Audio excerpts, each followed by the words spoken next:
ونسلم علی رسولہ الکریم اما بعد اعوذ باللہ من الشیطان الرجیم بسم اللہ الرحمن الرحیم اقرأ باسم ربک الذی خلق صدق اللہ العظیم وصدق رسولہ النبی الکریم ونحن علی ذلک لمن الشاہدین والشاکرین والحمد للہ رب العالمین ان اللہ وملائکتہ یصلون علی النبی یا ایہا الذین آمنوا صلوا علیہ وسلموا تسلیما الصلاۃ والسلام علیک یا سیدی یا رسول اللہ وعلی آلک واصحابک یا حبیب اللہ۔ سارے دوست درود شریف پڑھیے۔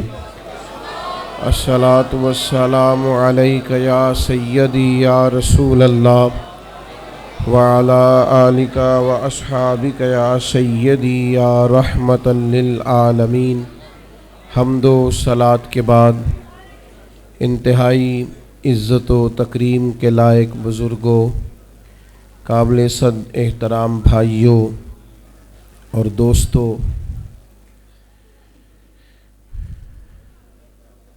اسٹیج پر جلوہ فراز حضرات علماء کرام، ابھی آپ نے مفتی اعظم پاکستان دامت برکاتہم العالیہ کا بیان سنا ہے۔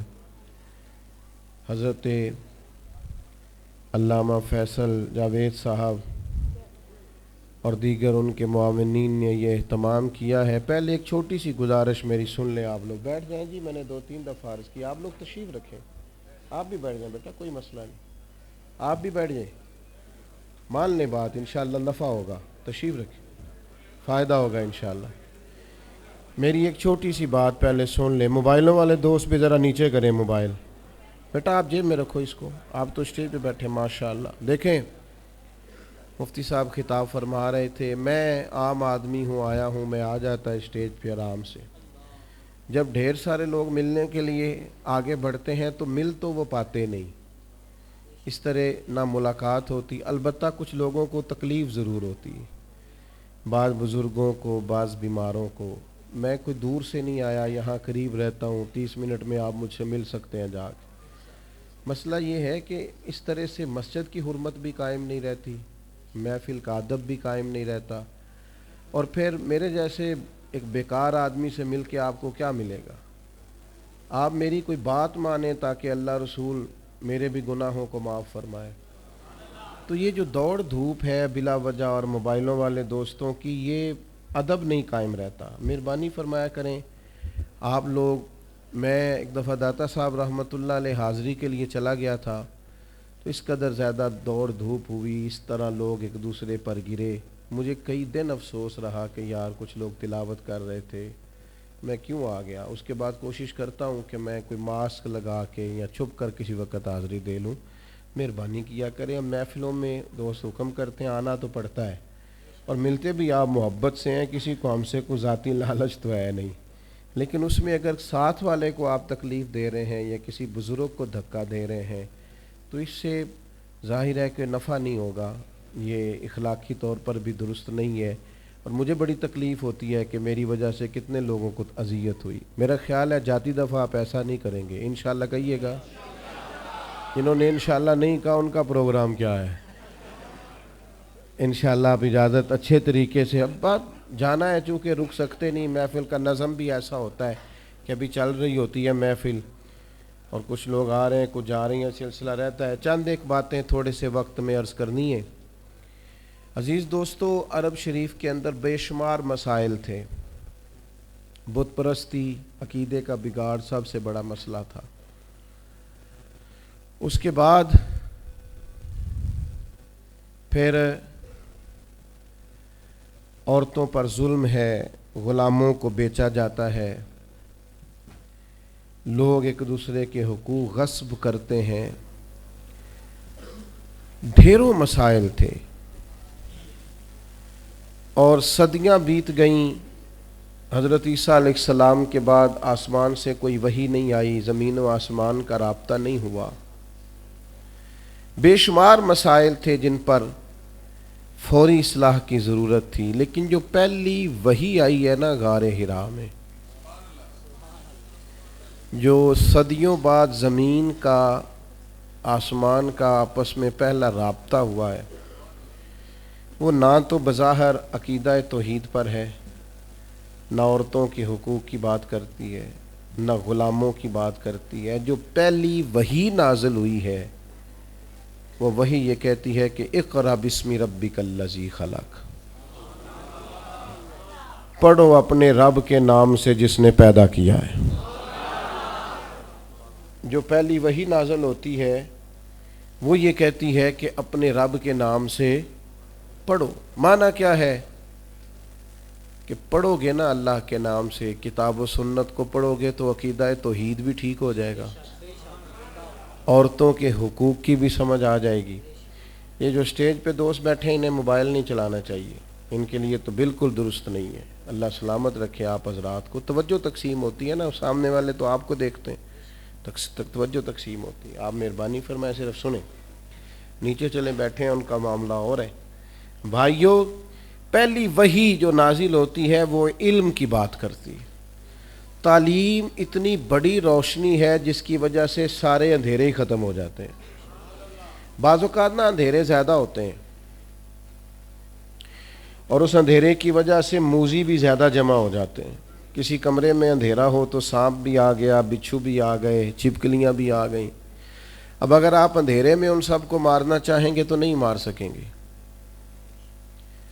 ہاتھ نہیں آئیں گے، تکلیف ہوگی۔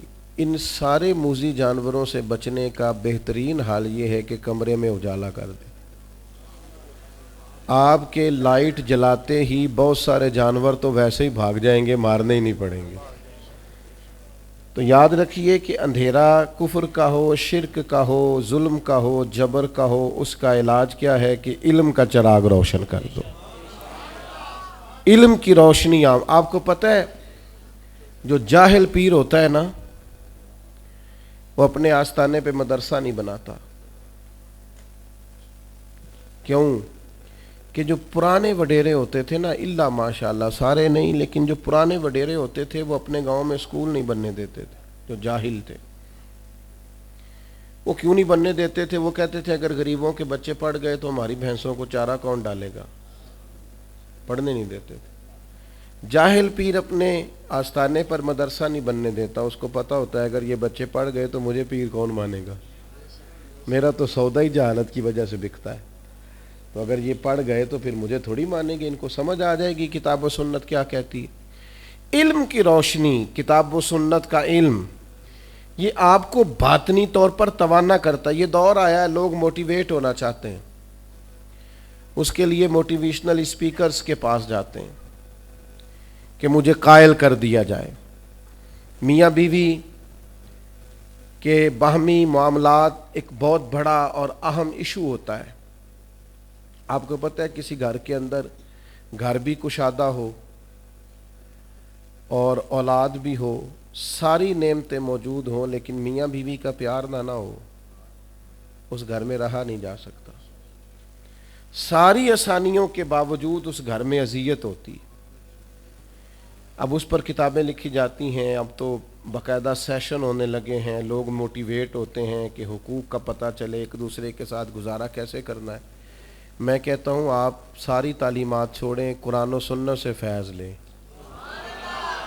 آپ کا سینہ روشن کر دے گا۔ ایک جملہ قرآن مجید کا، ہن لباس لکم وانتم لباس لہن، مرد عورت کا لباس ہے، عورت مرد کا لباس ہے۔ یہ ایک جملہ قرآن مجید کا، صرف ایک، مرد عورت کا لباس ہے اور عورت، یہ صرف ایک جملہ سمجھ میں آ جائے نا، آپ کبھی غور کریں تو آپ کو اندازہ ہوگا۔ بڑی باتیں یہاں، بڑے خوبصورت پہلو علماء تفسیر نے چھیڑے ہیں۔ 3 باتیں عرض کرتا ہوں۔ علماء نے لکھا ہے مرد عورت کا لباس ہے۔ یہ دیکھیں کتاب و سنت کے علم کی روشنی کا کیا حال ہے۔ مرد عورت کا لباس ہے اور عورت مرد کا لباس ہے۔ فرماتے ہیں پہلی بات یہ ہے کہ گرمی ہو یا سردی ہو، جسم کو موسم کی شدت سے لباس ہی بچاتا ہے۔ آپ یعنی سخت گرمیوں میں بھی لوگ کہتے ہیں سر پہ کپڑا لے لو تاکہ دھوپ کی تمازت سے بچ سکو. گرمی ہو یا سردی ہو، موسم کی شدت سے لباس بچاتا ہے. تو میاں بیوی بھی ایک دوسرے کو حالات کی شدت سے بچاتے ہیں. یہ اس رشتے کی خوبصورتی ہے. پھر آپ یہ دیکھیں کہ بعض اوقات جسم پر دھبے ہوتے ہیں، عیب ہوتے ہیں، لباس پہن لیں تو سارے چھپ جاتے ہیں. معنی کیا ہے؟ میاں بیوی ایک دوسرے کے عیب چھپاتے ہیں. پھر انسان کتنا بھی خوبصورت کیوں نہ ہو، بغیر لباس کے خوبصورت نہیں ہوتا. اللہ کرے آپ کو سمجھ آئے. لوگ یہ نہیں کہتے بندہ اچھا لگ رہا ہے، کہتے ہیں کپڑے کتنے اچھے لگ رہے ہیں. یہ لباس پہننا ہے، اس میں آپ کتنے سجے ہیں، کتنے پیارے لگ رہے ہیں. دین نے کہا میاں بیوی ایک دوسرے کا لباس ہے. مرد بیوی کی وجہ سے سجے گا، عورت خاوند کی وجہ سے زینت پائے گی. تو قرآن مجید کا جو علم ہے، قرآن مجید کی جو تعلیمات ہیں، کتاب و سنت کے جو ارشادات ہیں، وہ تازہ دم کریں گے. جب تک امت قرآن مجید سے رہنمائی لے گی، جب تک امت قرآن مجید کی طرف رغبت کرے گی، حدیث پاک کی طرف توجہ کرے گی، یہ آسان زندگی گزارے گی. لیکن ہم نا برکت کے لیے تو قرآن مجید پڑھتے ہیں. نئی دکان شروع کرتے ہیں، لوگ تلاوت کراتے ہیں نا وہاں. کس لیے تلاوت؟ تو اس لیے کرانی چاہیے تھی کہ میں دکان اس طرح چلاؤں گا جس طرح قرآن بتاتا ہے. میں اس طرح تجارت کروں گا جو احکامات، اس لیے کرانی چاہیے تھی نا. لیکن عجیب فلسفہ ہے نا، قرآن پڑھایا جا رہا ہے دکان پہ، اور اگر کام سارے وہ ہوں جو قرآن مجید کی تعلیم کے مخالف ہے تو برکت آئے گی قرآن پڑھنے سے؟ آپ تجارت اس طرح کریں جو تعلیم قرآن ارشاد فرماتا ہے. آپ صرف برکت دیکھیں جی میں نے نیا مکان بنایا ہے تو قرآن پڑھا لو. کس لیے؟ آپ یہ بتائیں کہ آپ نے مکان اسی طرح بنایا نا حلال پیسوں کا جو قرآن بتاتا ہے. آپ اس میں زندگی اسی طرح گزاریں گے جو قرآن تعلیم دیتا ہے. تعلیم قرآن کے مطابق قرآن کہتا ہے یا ایھا الذین آمنوا قوا انفسکم واہلیکم نارا، اے ایمان والو خود بھی جہنم سے بچو اور اپنے گھر والوں کو بھی جہنم سے بچاؤ. یہ قرآن مجید گھر بتانے کا طریقہ بتاتا ہے کہ کوئی ایسا کام نہ کرنا جو دوزخ میں لے جائے. تم نے خود بھی بچنا. حضرت عمر رضی اللہ تعالیٰ عنہ نے یہ آیت نازل ہوئی تو نبی کریم علیہ السلام سے پوچھا یا رسول اللہ اس کا معنی کیا ہے؟ خود بھی دوزخ سے بچو اور اپنے گھر والوں کو بھی بچاؤ، اس کا کیا معنی ہے؟ تو نبی پاک علیہ السلام نے فرمایا عمر اس کا معنی یہ ہے کہ جن چیزوں کا اللہ رسول تمہیں حکم دیتے ہیں تم اپنے گھر والوں کو ان چیزوں کا حکم دو، اور جن چیزوں سے رب رسول تمہیں منع کرتے ہیں تم اپنے گھر والوں کو ان چیزوں سے منع کرو. مطلب کیا ہوا کہ گھر اس طرح چلاؤ جو دین کہتا ہے. اپنے گھر کے اندر نظام وہ نافذ کرو جو قرآن و حدیث کا نظام ہے، جو قرآن و سنت کا پیغام ہے. لیکن لوگ تلاوت کرائیں گے گھر میں برکت کے لیے، قرآن کے مطابق گھر چلانے کی کوشش. صحابہ کا یہ طریقہ تھا کہ قرآن و سنت کا جو حکم انہیں ملتا تھا اس پر عمل کرتے تھے. ہمارے ہاں بڑی برکت ہوتی ہے ماشاءاللہ جی، تلاوت ہو جائے پہلے. اللہ خیر کرے، سیاسی جلسوں میں بھی پہلے تلاوت ہوتی ہے، بعد میں ترجمہ بھی ہوتا ہے. او خدا کے بندے ان سے پوچھ کہ تلاوت اور ترجمے کی حد، اور پتہ نہیں کس بیماری کا نام ہے جمہوریت، اور کس خاص افہیم کا نام لوگوں نے رکھ لیا ہے جمہوریت. نہ کسی جماعت میں ہے نہ کسی جگہ ہے، اور پتہ نہیں اسلام تو کسی جمہوریت کا قائل نہیں، اسلام تو خلافت کا قائل ہے. اسلام تو کہتا ہے کہ آپ کو کوئی نیا قانون بنانے کی ضرورت نہیں، قانون تو اللہ رسول نے بنا دیے. آپ نائب بن کے ان کا نفاذ کریں، بات ختم ہو گئی. اور لوگ اپنا اپنا چورن بیچتے ہیں. اور قوم کو وہ جس زمانے میں غالباً 97 میں یا 99 میں ایک حکومت بدلی تھی، تو میں صبح صبح ایک جگہ پہ اخبار پڑھ رہا تھا تو ایک بابا جی ناشتہ بیچا کرتے تھے. میں نے ان سے کہا آپ کو پتہ ہے رات کی حکومت بدل گئی؟ کہندا پتر جیڑا مرضی آوے میں تے مزدوری کر کے روٹی کھانی، سانوں تے حکومتاں دا کدے کوئی فائدہ نظر، محنت کرتے ہیں تو کھاتے ہیں، کہیں نظر نہیں آتا یہ معاملہ کیا ہے. تو بھائی یاد رکھیں گے آپ کہ آپ تلاوتیں تو کرا رہے ہیں اسمبلیوں میں بھی دیگر جگہوں، یہ بھی بتائیں کہ قرآن کے نظام کے مطابق چلا رہے ہیں نظم کو؟ قرآن مجید، حدیث پاک یہ عمل کے لیے ہیں۔ ہمارے ہاں جلسے ہوتے ہیں، کتنے گھنٹے کی تقریر ہوئی؟ 3 گھنٹے کی۔ کتنے گھنٹے کی تقریر ہوئی؟ 2 گھنٹے۔ کتنے گھنٹے کی تقریر ہوئی؟ 1.5 گھنٹے کی۔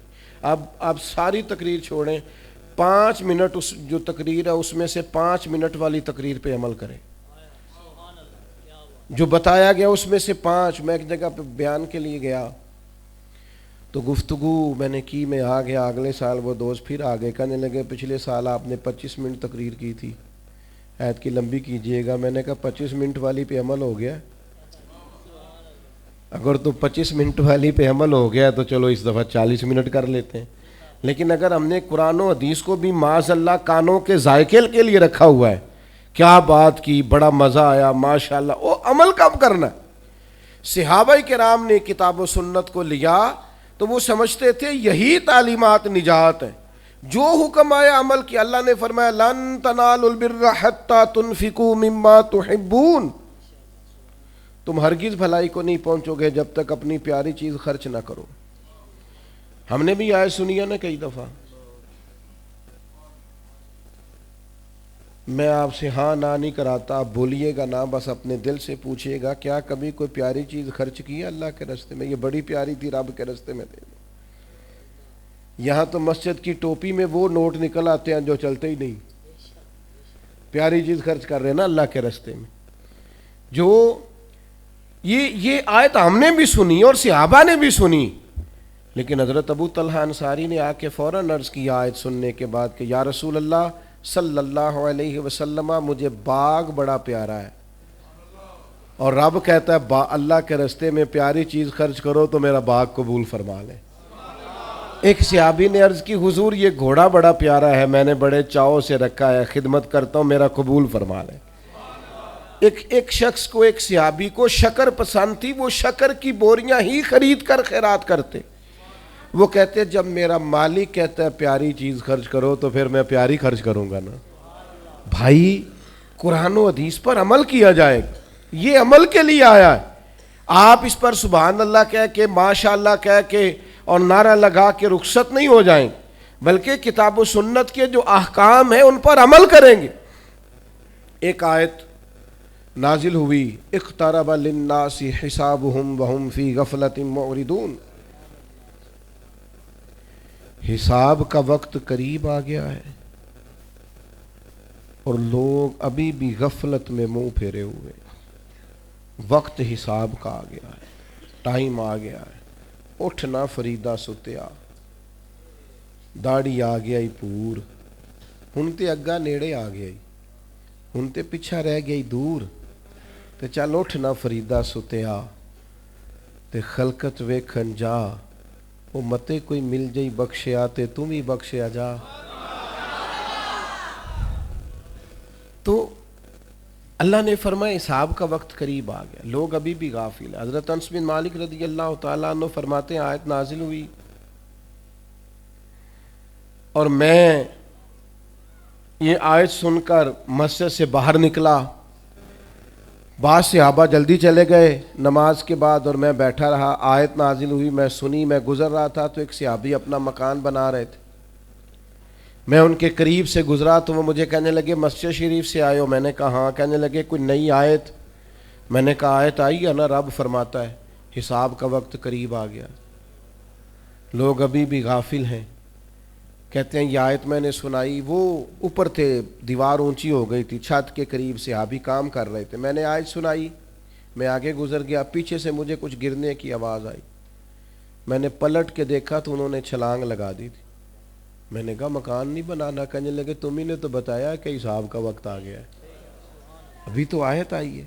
تو اب میں جاؤں گا حضور سے پوچھوں گا کہ ان چیزوں کی حقیقت کیا ہے۔ بھائیو ابرو کا اشارہ آتا تو وہ لوگ عمل کرتے، ہم کیا کر رہے ہیں؟ ہمارا مزاج یہ ہے کہ ہم عملی زندگی میں نہیں آتے۔ بڑی تعریفیں کی، میں بہت بڑے پیر صاحب کا مرید ہوں، اوہ کیا بات، میرے حضرت میں یہ خوبی ہے، یہ کمال ہے، یہ علم ہے، یہ فضل ہے، یہ تقوی ہے، یہ روحانیت ہے۔ آپ بڑی تعریفیں کریں اپنے مرشد کی، لیکن اگر گھر جا کے معاذ اللہ بیوی کو گالی دو گے تو وہ آپ کی تعریفوں کو کچھ نہیں سمجھے گی، وہ کہے گی اے سکھایا تینوں تیرے پیر صاحب نے، اے سبق دیں دے نہیں، میں صحیح کہہ رہا ہوں کہ نہیں؟ وہ کہتے ہیں تو کر تعریفیں جتنی مرضی، پر یہ تجھے اخلاق دیا ہے، یہ طریقہ سکھایا ہے۔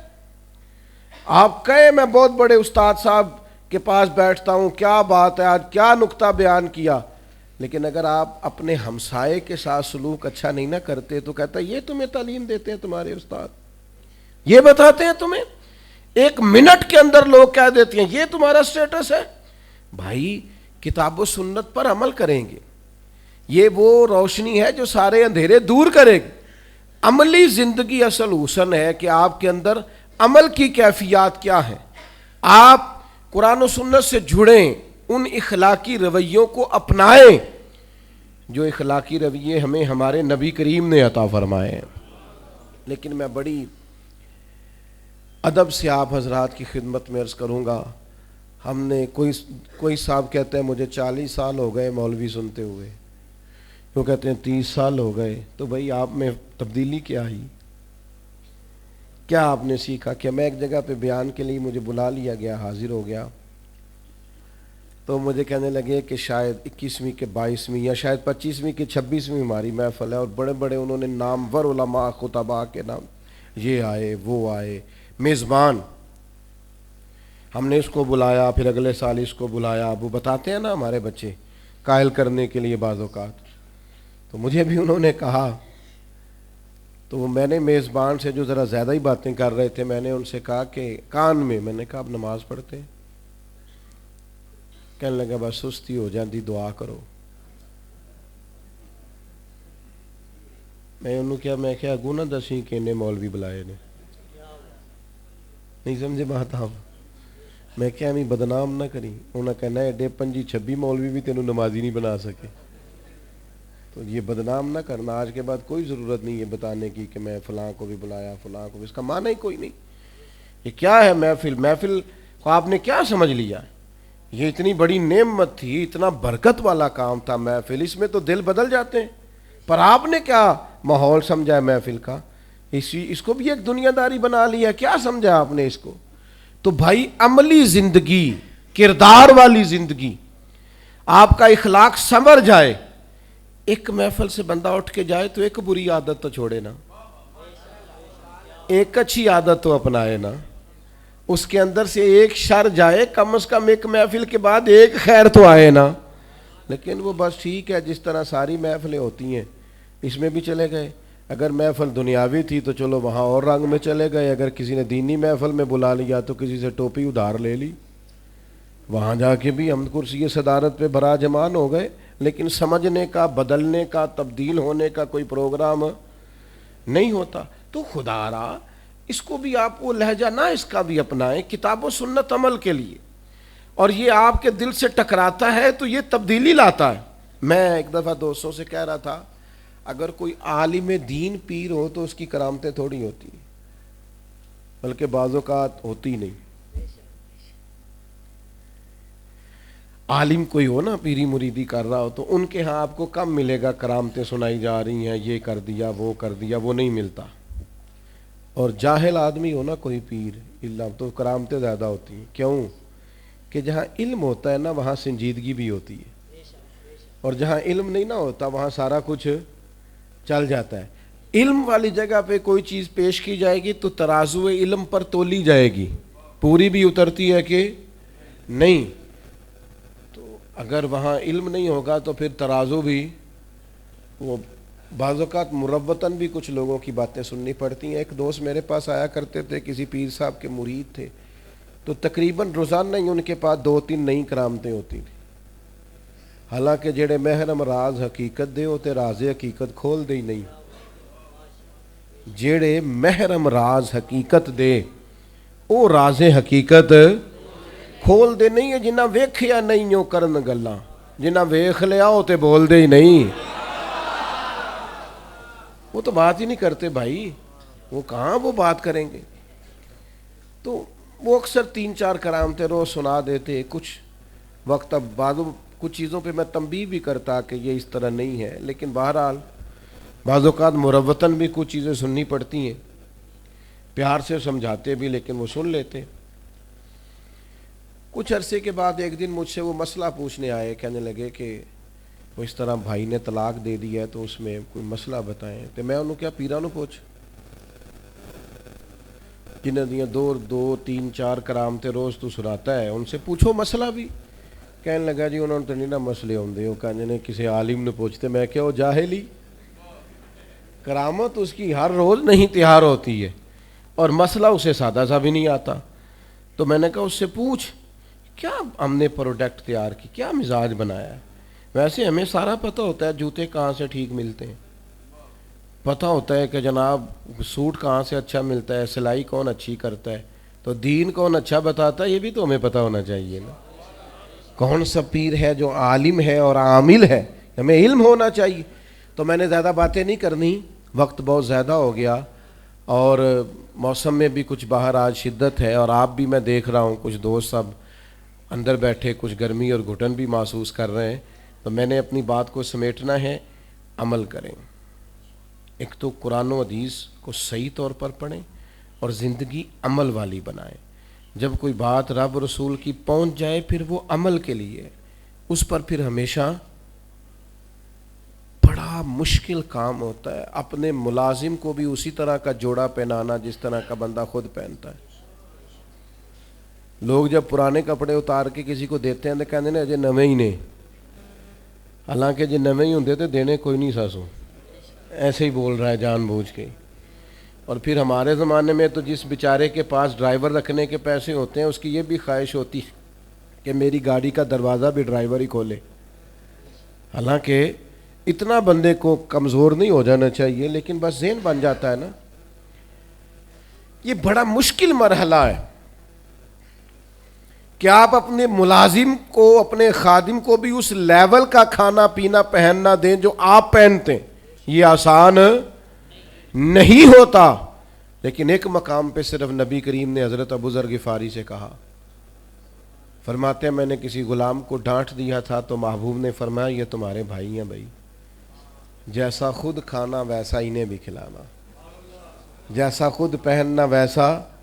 تو ایک دن حضرت ابو ذر غفاری اپنے غلام کے ساتھ باہر نکلے تو آقا اور غلام نے ایک طرح کے ایک لیول کے لباس پہنا ہوا تھا۔ تو ایک شخص نے کہا ابو ذر یہ تو یہاں رواج نہیں ہے۔ فرمایا کیا کروں، پہلے نہیں تھا، اب مدینے والے کا کلمہ جو پڑھ لیا ہے، اب ہم بدل گئے ہیں، ہمارے انداز بدل گئے ہیں، اب ہماری زندگیاں عملی زندگیاں، اب ہم کوشش کرتے ہیں کہ ہم وہ سارا کچھ اپنائیں جو اللہ رسول ہم سے مطالبہ کرتے ہیں۔ عزیز بھائیوں یاد رکھیے گا ہمیشہ زندگی عمل سے بنے گی۔ آپ خالی باتیں کریں سارا دن کریں، کسی کو کیا اثر ہوتا ہے؟ اور پھر آپ تجربہ کر کے دیکھ لیں، آپ جو کہتے ہیں وہ نہیں کرتے بچے وہ کرتے ہیں جو ہم۔ نماز کیا ہے، وہ بھی مصلی میں آپ کے ساتھ آگے کھڑا ہو جائے گا۔ وہ کئی دفعہ دادا کو نانا کو سجدہ نہیں کرنے دیتا، آگے لیٹ جاتا ہے، وہ بھی سجدے کر رہا ہے، اسے پتہ نہیں کس سمت سجدہ کرنا ہے، لیکن جو آپ کرتے ہیں بچے بھی وہ کرتے ہیں عملی زندگی میں۔ آپ نے چلو کبھی کہا ہوگا گھر میں کوئی مجبوری ہوگی، کسی مجبوری کے تحت آپ نے کہا ہوگا بچے سے کہ باہر جا کے کہہ دے میں گھر نہیں۔ ایک دفعہ آپ نے جھوٹ بلوایا بچے سے، پھر آپ ساری زندگی ترسیں گے اپنے بچے سے، کہیں گے پتر میرے ساتھ تو سچ بولا کر، لیکن وہ دوبارہ سچ کیوں؟ کہ آپ نے اسے عادت ڈالی ہے جھوٹ کی۔ میرے بھائی کتاب و سنت کو پڑھیں اور عمل کے لیے، عملی زندگی میں نافذ کرنے کے لیے۔ بس بات سمیٹتا ہوں، حضرت مولا علی شیر خدا رضی اللہ تعالی عنہ بازار چلے گئے، اپنے غلام کو ساتھ لے گئے، 2 جوڑے خریدے پہننے کے لیے، ایک ذرا مہنگا تھا ایک سستا تھا۔ غلام کہتا میں سمجھ گیا مہنگا آقا کا ہے اور سستا غلام کا، ایسے ہی ہوتا ہے نا جی۔ فرماتے ہیں تھیلے میں کپڑے ڈال لیے، شاپنگ کرنے کس کے ساتھ گئے؟ غلام کے ساتھ۔ مولا علی کس کے ساتھ گئے؟ ایک مشورہ دوں آپ کو، غلام کے ساتھ نہ جائیں، ابا جی کے ساتھ جائیں۔ دوستوں کو فون کرتے ہو نا، آج روٹی نہ کھائیں کٹھے کھاواں گے، کدی کدی ابا جی نو فون کرو، ابا جی آج میرا دل بڑا کردا ہے، تسی کھانا نہیں کھانا جنی دیر میں نہ آواں، مجھے امید ہے اس دن آپ کا باپ دوائی نہیں کھائے گا، اس کی طبیعت ٹھیک ہو جائے گی۔ اماں سے فرمائش کریں کہ اماں جی میرا بڑا ہی دل کرتا ہے، آج روٹی آپ نے پکانی ہے، میرا دل کر رہا ہے۔ آپ یقین کریں اماں بڑی بوڑھی اور بیمار بھی ہوگی تو طاقت آ جائے گی۔ میرے بیٹے نے کہا لیکن ہم نے سارا وقت ہی یاروں کے لیے رکھ لیا ہے، ماں باپ کو خرچہ نہ دو، ٹائم دو، چھوٹے چھوٹے مشورے ابا جی سے کیا کرو، چھوٹی چھوٹی باتیں اماں سے پوچھا کرو۔ اماں جی سے کبھی کہیں، ابا جی سے کہیں کہ آپ میرے ساتھ چلیں نا بازار میں کپڑے پسند کرنے، تو ان کو تازگی ملے گی، سکون آئے گا۔ حضرت مولا علی غلام کے ساتھ گئے، ایک مہنگا ایک سستا 2 جوڑے خرید لیے، واپس آئے، رستے میں وہ خاص مقام آ گیا جس مقام پہ حضرت مولا علی نے اپنے کاشانہ نور پہ جانا تھا، غلام نے اپنی خوابگاہ میں اپنے گھر جانا تھا۔ تو حضرت علی فرمانے لگے بھائی وہ میرے والا سوٹ دینا، اس نے وہ مہنگا نکال کے دیا، تو حضرت علی فرمانے لگے یہ نہیں میرا تو وہ دوسرا ہے۔ تو غلام کہنے لگا حضور آپ مہنگا پہنے نا، آپ آقا ہے میں غلام ہوں، آپ پہنے نا مہنگا۔ تو حضرت علی عالم ہے نا، فرمانے لگے اگر کسی دلیل سے ہی تقسیم کرنا ہے نا تو دلیل میں دے دیتا ہوں۔ کہا جناب کون سی؟ فرمایا اگر دلیل سے ہی بانٹنا ہے تو مہنگا پہن لے، تو جوان ہے، اور میں سستا پہن لیتا ہوں، میں بوڑھا ہوں۔ چلو دلیل سے ہی تقسیم کرنا ہے تو یوں کر لیں، عمل والی زندگی، کردار والی زندگی، باتیں تھوڑی بھی ہو جائیں، تقریریں تھوڑی بھی ہو جائیں، گفت و شنید تھوڑی بھی ہو جائے، پر دوستو عمل۔ اور میں نوجوانوں سے بالخصوص کہوں گا اگر آج آپ نے سچ بولنا شروع نہ کیا تو پھر آخری عمر تک سچ کی عادت نہیں ہوگی۔ آج خوددار بنے، عزت نفس کا مزاج بنائیں، جو آپ کا ہے صرف اسے ہی لیں، قناعت پسند بنے۔ آج بنیں گے تو بہتری آ جائے گی، لیکن اگر آج آپ پابند نہیں ہیں سچائی کے، دیانتداری کے، نماز کے، تو پھر بعد میں یہ ضروریات کبھی بھی آپ کو حاصل۔ اپنی زندگی کو ایک خوبصورت رول ماڈل بنائیں، اچھا نمونہ بنائیں، آپ ایک زبردست شہری بنیں، گفتگو میں نہیں، مہنگا موبائل رکھنے میں نہیں، اعلیٰ کپڑے پہننے میں نہیں، بننے سنورنے میں نہیں، کردار میں، اخلاق میں، اطوار میں اپنے آپ کو بہتر کریں۔ میں زیادہ بات بھی کر سکتا تھا لیکن میں کیفیت سمجھ رہا ہوں ماحول کی کہ یہیں پر مجھے اپنی گفتگو کو سمیٹنا چاہیے۔ اللہ کے حضور دعا ہے اللہ ہماری حاضری کو قبول اٹھے نہیں جی، ابھی مولانا اگلا شیڈول بتائیں گے آگے کیا، اللہ تعالی حاضری قبول فرمائے جی۔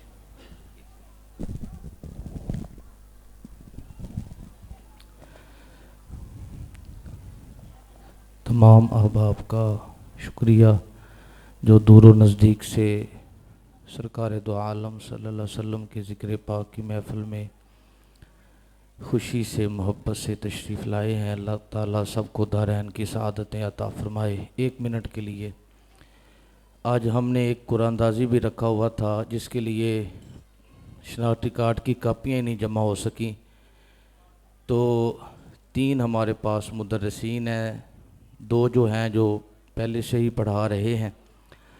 جو قرآن اندازی والا ٹکٹ ہے وہ بابر پنجتھا صاحب کی طرف سے ہے، ان کے والد صاحب حاجی انور صاحب یہاں موجود ہیں۔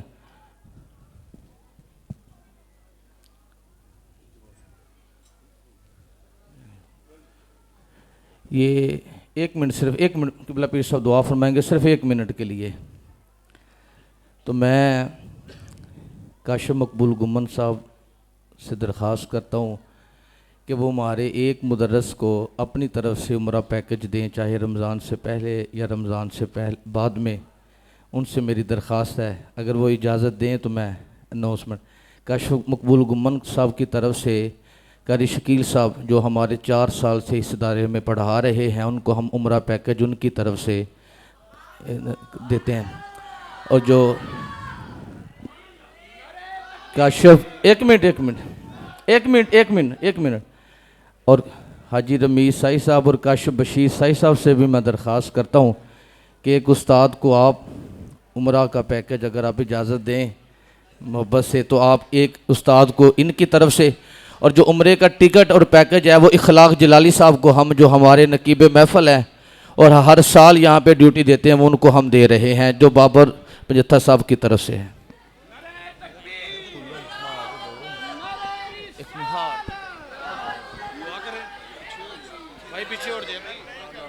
محمد مادن الجود والکرم وآلہ وبارک وسلم۔ اللہ اس محفل کو قبول فرما، ہمارے گناہوں کو معاف فرما، ہماری غلطیوں سے درگزر فرما، علم نافع عطا فرما، عمل صالح عطا فرما، سب دوستوں کو بہترین جزا عطا فرما، اپنی رحمتوں کے سائے سب کے لیے دراز فرما، اول آخر ظاہر باطن خیر فرما، رب اغفر وارحم وانت خیر الراحمین، وصلی اللہ تعالی علی حبیبہ محمد وآلہ وسلم۔ دوست باہر کی طرف نکلیں جی، باہر